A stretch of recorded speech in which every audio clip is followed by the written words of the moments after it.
You're performing a 7-week transvaginal scan. The gestational sac looks fine, but the amnion seems unusually large and there is no embryo inside. Could there be a normal variation, or is it bad news? Let's talk about the expanded amnion sign.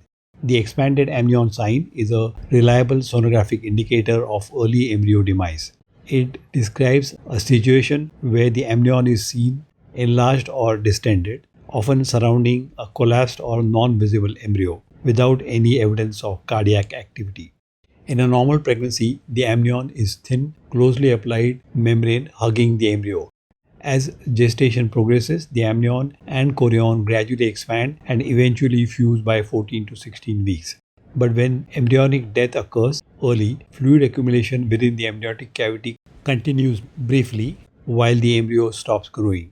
This leads to a disproportionately large amniotic sac, leading to amnion to embryo size discrepancy. That's the expanded amnion sign. On ultrasound, the expanded amnion appears as a thin echogenic membrane encircling a fluid filled space.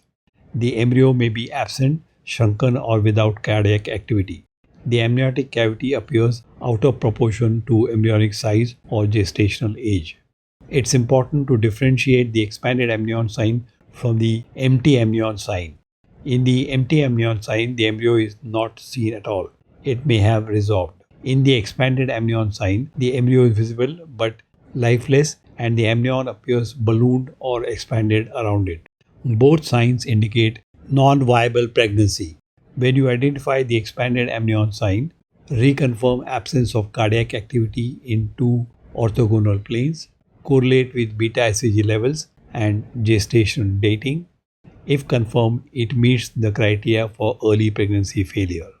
In the end, I will say this: sonologists must stay sharp and scan smart because early signs matter.